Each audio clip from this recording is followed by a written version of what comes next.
அதே சொல்லப்படும் பாருங்க. சரி, அடுத்தது பாருங்க. யூதன் என்றும் கிரேக்கன் என்றும் இல்லை, அடிமை என்றும் சுயாதீனம் என்றும் இல்லை, ஆண் என்றும் பெண் என்றும் இல்லை, நீங்கள் எல்லோரும் கிறிஸ்து இயேசுவுக்குள் ஒன்றாய் இருக்கிறீர்களே. யாரே விசுவாசிக்கிற எல்லாருமே நீங்க கிறிஸ்து இயேசுக்குள்ள எப்படி இருக்கீங்க? ஒன்றாய் இருக்கிறீங்க. இப்ப நீங்களும் நீங்க அடிமையா இருக்கலாம், நீங்க பெரிய பணக்காரனா இருக்கலாம். ஒரு ஆள் அடிமையா இருக்கலாம், ஒரு பணக்காரனா இருக்கலாம். ஒருவர் யூதனா இருக்கலாம், ஒருவர் கிரேக்கனா இருக்கலாம். ஒருத்தர் இந்த ஜாதியா இருக்கலாம், ஒருத்தர் அந்த ஜாதியா இருக்கலாம். எப்படிப்பட்டவரா இருந்தாலும் இயேசு கிறிஸ்துவுக்குள் நீங்கள் எப்படி இருக்கிறீங்க? ஒன்றாய் இருக்கிறீர்களே.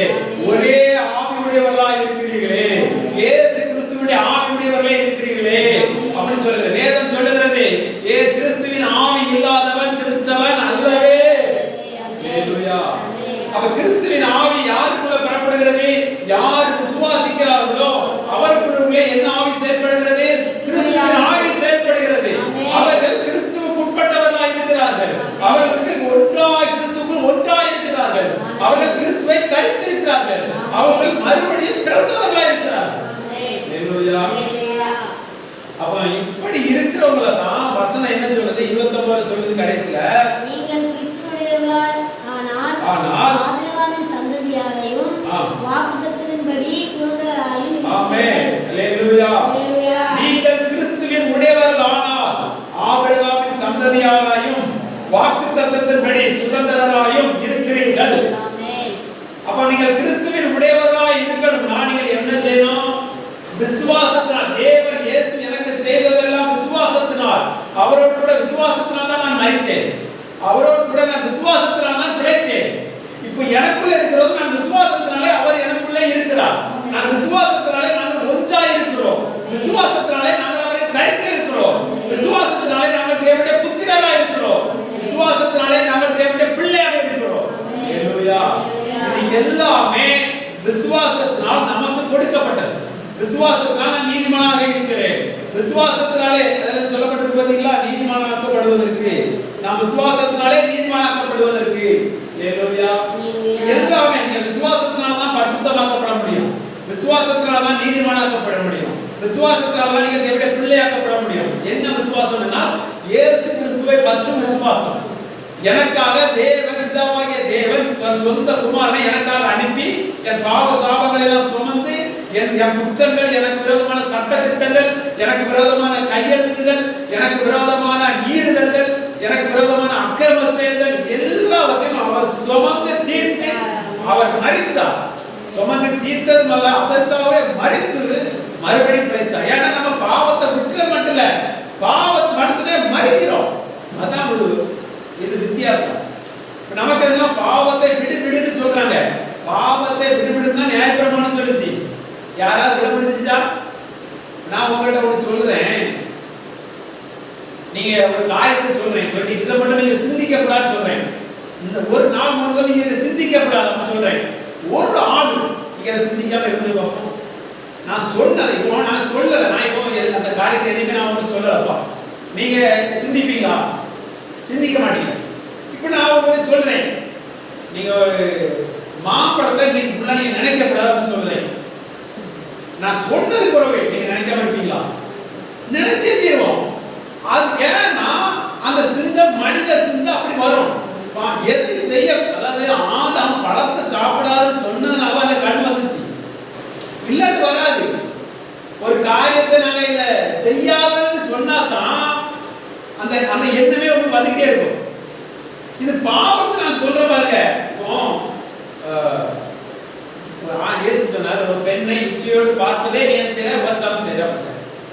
இது இதை படிச்ச உடனே தெரிஞ்சு உங்களுக்கு அந்த சிந்தையில வரும். ஒரு பெண் வருது, வந்தோடனே உடனே பிசாசு இந்த சிந்தையை தான் போடுவோம். ஏய் இயேசு சொன்னாரா, நீ பார்த்துட்ட உடனே உங்களுக்கு குற்றம். ஆமா பார்த்துட்டேன். இது எதனால வந்துச்சு?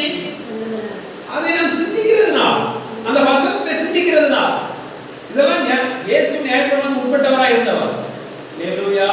நியாயப்பிரமாணத்துக்கு கீழ்ப்படிந்தவராக இந்த பூமியில வாழ்ந்தவர். ஏன்னா நமக்காக நியாயப்பிரமாண நீதியை நம்ம நினைச்சோம் நிறைவேற்றப்படுவதற்கு அவர் எல்லாத்தையும் நிறைவேற்றினார். அவர் சொல்றார், நியாயப்பிரமாணத்தில் எழுதப்பட்ட ஒரு உறுப்பாக மாறுவது இல்லை, அது நிறைவேற்றப்படும். அது நிறைவேற்றினவா இருக்கலாம். தீர்க்க தரிசனத்தை நிறைவேற்றினதும் அவர்தான். அல்லேலூயா. இது எல்லாம் செய்தவர். அப்போ இப்ப நீங்க சட்டத்துக்கு உட்பட்டவங்க இல்ல, நீங்க சுதந்திரவாதி. அப்படி நீங்க விசுவாசிச்சு நீங்க ரோட்ல போறீங்கன்னா எதை குறித்து நீங்க கவலைப்பட மாட்டீங்க. அல்லேலூயா. எப்படி அந்த பெண் போனான்னா ஆண் போனா எனக்கு என்ன, எப்படின்னா எனக்கு நானே அதுக்கு உட்பட்டவன் இல்லை, நாளைக்கு உட்பட்டவன் இல்லை, நாளைக்கு உட்பட்டவன் சுதந்திரவாதி. அல்லேலூயா. நான் இதனால நீதிமானாக்கப்படுவதில்லை, நான் இப்படி செயல்படுவதனால பரிசுத்தமாக்கப்படுவதில்லை. என்னை ஆக்கினவர் இன்னாருக்கு நான் அறிந்திருக்கிறேன், என்னை நீதிமான ஆக்கினவர் இன்னாருக்கு அறிந்திருக்கிறேன், என்னை பரிசுத்தமாக்கினவர் இன்னாருக்கு நான் அறிந்திருக்கிறேன். அவரை அறிகிற அறிவினால் நான் விடுதலையாக்கப்பட்டிருக்கிறேன். அதுதான் சத்தியம். அதை நான் அறிந்தபடினால் இன்றைக்கு நான் விடுதலையாக்கப்பட்டிருக்கிறேன். அறியாதவர்கள் இன்னும் அடிமையாக்கப்பட்டிருக்கிறார்கள். அவர்கள் சுயாதீனத்தில் இருக்க முடியாது, அவர்கள் தேவனுடைய பிள்ளை என்று சொல்ல முடியாது, அவர்கள் ராஜ்யத்தின் புத்திரன் என்று சொல்ல முடியாது. உங்களுக்கு தெரிஞ்ச கிறிஸ்தவங்க நீ சொல்லி பாருங்க, நீ யாரு, நீ ராஜ்யத்தின் புத்திரன் என்று நீ சொல்லி இருக்கு அப்படி சொன்னா நீ உடனே சொல்லுங்க, அப்படி கேட்டு பாருங்க, உடனே சொல்லணும். அதுக்கெல்லாம் நம்ம தகுதி பண்ணலாம் அப்படிமா. அப்படி சொல்றாங்கனாலே அவங்க நியாயப்பிரமாணத்துக்கு உட்பட்டு இருக்கிறாங்க. அல்லேலூயா. ஊழியக்காரரா இருப்பாரு, 10 வருஷம் 15 வருஷம் இருப்பாங்க. தன் சபைக்கு வந்த விசுவாசிகளுக்கு ஞானஸ்தானம் கொடுக்கணும், அதுக்கு நான் தகுதி உள்ளவன் இல்லை அப்படிப்பாங்க. அப்ப எதுக்கு உட்பட்டு இருக்காங்க? நியாயப்பிரமாணத்துக்கு உட்பட்டு இருக்கிறாங்க. அந்த சொன்ன சட்டத்துக்கு உட்பட்டு அவங்க வந்து விடுதலையாக்கப்பட முடியாது. யார் விடுதலையாக்கப்படுவார், யார் சுதந்திரவாதினா, நாம் இப்படி இதனால் நான் இப்படி ஆக்கப்பட்டிருக்கேன் என்று விசுவாசிக்கிறவனே விடுதலையாக்கப்பட்டவனா இருப்பான், அவனே சுத்தமுள்ளவனா இருப்பான். அல்லேலூயா. அப்போ அதனாலதான் தேவன் மனம் திரும்புங்க, உங்கள் மனம் புதிதாக்கப்படட்டும். மனம் புதிதாகிறதுனால நீங்க என்ன செய்றீங்க? மறுரூபம் அடைகிறீங்க. மனம் புதிதாகிறதுனால நீங்க மறுரூபம் அடைகிறீங்க. ஆமென். அப்போ உங்கள் மனம் இன்னைக்கு எப்படி மாறணும்? கிறிஸ்துவுக்குள்ளாய் நான் இன்று ஆக்கப்பட்டவன், கிறிஸ்துவுக்குள்ளாய் சட்டத்திட்டத்திலே நான் உட்பட்டவன் அல்ல, நான் விடுதலையாக்கப்பட்டவன். எனக்கு நீதி கிறிஸ்துவே, எனக்கு பரிசுத்த கிறிஸ்துவே. 1 கொரிந்தியர் 1 கடைசி அதானே சொல்லுது. அவர்தான் எனக்கு நீதியும் பரிசுத்தமும் மீட்பும் ஆனார். ஞானமும் நீதியும் பரிசுத்தமும் மீட்பும் எனக்கு அவரே ஆனார். அப்ப அவரால் எனக்கு ஆக்கப்பட்டிருக்கிறபடினால் நான் யாரை பார்த்தாலும் எனக்கு குற்ற மனசாட்சி வராது. யாரை பார்த்தாலும் அப்படி இப்படியாக எதுவுமே வராது. ஏன்னா என் நினைவுகள் எப்படிப்பட்டது? அவர் எனக்கு தங்கி இருக்கிறார், அவரால் நான் ஆக்கப்பட்டிருக்கிறேன். அப்ப என் நினைவுகள் அப்படி இருக்கிறபடினால் இந்த உலகத்துக்குரிய நான் இல்லை, உலகத்தின் சிந்தைகள் எனக்கு வர முடியாது. ஏன் நான் உலகத்துக்கு நான் மரித்திருக்கிறேன் என்பதை நான் விசுவாசிக்கிறேன், நீதிக்கு பிழைத்திருக்கிறேன் என்பதை நான் விசுவாசிக்கிறேன், பாவத்துக்கு நான் மரித்திருக்கிறேன். ஆனால் பாவம் எனக்கு செயல்பட முடியாது. அல்லேலூயா. அப்போ இந்த வசனங்களை நீங்க மறுபடியும் வீட்டிலே படிக்கணும், மறுபடியும் படிச்சு நீங்க அதை தியானிங்க. தியானிச்சு அதுக்கு உரிமை உடையவர்கள் சொல்லுங்க. வாக்கு தத்தத்துக்கு உரிமை உடையவர்கள் 22 வருஷம் படிக்கமாங்க. அப்படி இராதபடியால் இயேசு கிறிஸ்துவை 10 விசுவாசத்தினால் பலிக்கிற வாக்குத்தத்தம் விசுவாசம் உள்ளவர்களுக்கு அளிக்கப்படும்படிக்கு. விசுவாசம் உள்ளவர்களுக்கு எது அளிக்கப்படுமா? வாக்குத்தத்தம் விசுவாசம் உள்ளவர்களுக்கு அளிக்கப்படுமா? அப்போ உங்களுக்கு நீங்க வாக்குத்தத்தம் என்னெல்லாம் உங்களுக்கு நீங்க எடுத்தீங்களோ, நீங்க நினைச்சீங்களோ, நீங்க பேசுனீங்களோ, அது எல்லாம் நீங்கள் இயேசுவை விசுவாசிக்கிற உறுதித்தன்மையா இருக்கிறீங்களா? அப்ப அது உங்களுக்கு சொந்தமாகும் என்பதை அதையும் நம்புங்கள். வேதம் சொல்லுது, எபேசியர்ல சொல்லப்படுது, வாக்குத்தத்தத்துக்கு உடன் பங்காளிகளாக இருக்கிறீர்கள். கொலோசியர்ல சொல்லப்பட்டிருக்கிறது. அப்ப இதுக்கெல்லாம் நீங்கள் உடன் சுதந்திரவாளியும் உடன் பங்காளிகளா இருக்கிறீங்க. அல்லேலூயா.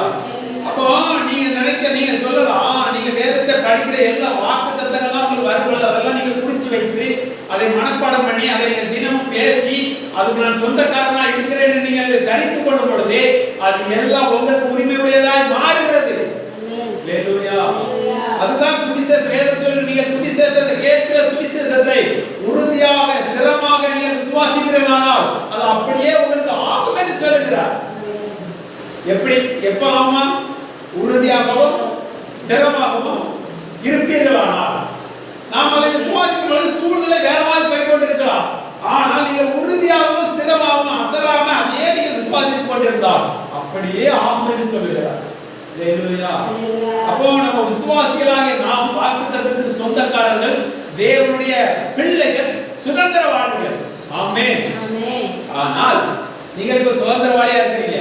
இனிமே நீங்க வாழ்கிறது எதுக்கு அடிமையாகிறீர்களோ அதுக்கு நீங்கள் அடிமையா இருக்கீங்க. இப்ப நீங்க கிறிஸ்துவுக்காக நான் கிறிஸ்துவோடு நான் வாழ போறேன், கிறிஸ்துவ பிள்ளையா நான் இருக்கிறேன் அப்படின்னு சொன்னா நீங்க எதுக்கு அடிமையாவீங்க? நீதிக்கு அடிமையாவீங்க. அது நித்திய ஜீவன் உங்களுக்கு வரும். உலக இச்சைக்கு நான் போக போறேன் அப்படின்னு நீங்க போறீங்கன்னா பாவத்துக்கு என்ன செய்ய அடிமையாக்க பட போறீங்க.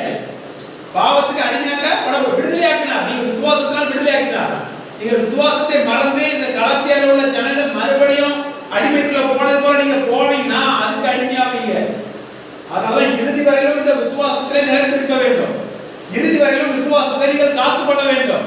பவுல் எல்லாவற்றையும் முடிச்சிட்டு சொல்றாரு, நான் நல்ல போராட்டத்தை போராடினேன், என்னத்தை காத்துக்கொண்டேன்? விசுவாசத்தை காத்துக்கொண்டேன். என்ன விசுவாசம்? கிறிஸ்து எனக்காய் செய்திருக்கிற அந்த விசுவாசத்தை அவர் இறுதி வரையிலும் காத்திருந்தார். அதனால அவருக்கு எது கொடுக்கப்படும் சொல்லப்படுது? நீதி கிரீடம் எனக்கு கொடுக்கப்படும். ஹalleluya. எவ்வளவு உரிமையாக இந்த பூமியிலே அவர் விசுவாசத்துல பேசிட்டார் பாருங்க. யாரா சொல்ல முடியுமா? நியாயத்தீர்ப்புல என்ன நடக்குமோ, எங்க போவோமோ யாருக்கு தெரியும்? அப்படிதான் சொல்றதே நம்ம கேள்விப்படும். ஆனா பவுல் தெளிவா சொல்றார், நல்ல போராட்டத்தை போராடினேன், ஓட்டத்தை முடித்தேன், விசுவாசத்தை காத்துக்கொண்டேன், இன்று முதல் எனக்கு நீதி கிரீடம் எனக்கு வைக்கப்பட்டிருக்கிறது.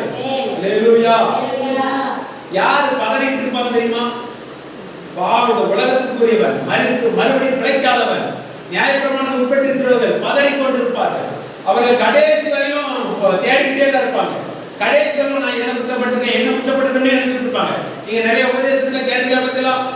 90 வயசு ஆயிட்டு 95 வயசு ஆயிட்டு அவரு வேதத்தை பாக்குறாரு, என்ன எனக்கு குற்றம் இருக்குதா? ஒருபோதும் அவங்களுக்கு குற்றத்தை மற்றவர்கள் இருக்க முடியாது. அவன் 1000 வருஷம் முழங்காலே ஜெபம் பயன்படுத்திட்டோம், குற்ற உணர்வு தான் இருப்பாங்க. ஏன்? அவங்க நியாயப்பிரமாணம் உட்பட்டு இருக்கிறாங்க. ஆனால் அவங்க சொந்த நீதியில தேவனை தேடுகிறபடினா ஏதாவது குற்றத்துக்கா பார்த்து கொண்டு இருக்கிறார்கள். ஆனால் நாமளோ விசுவாசத்தினால் தேவனுடைய நீதியை பிடித்து நாம் போய் கொண்டிருக்கிறோம். இதைதான் அப்போஸ்தலர் பவுல் செய்து கொண்டிருந்தார். அவர் விசுவாசத்தினால் நீதி கிரீடம் எனக்கு வைக்கப்பட்டிருக்கிறது என்று சொல்லுகிறார். அப்படிப்பட்ட சிந்தை உங்களுக்கு இருக்குதா?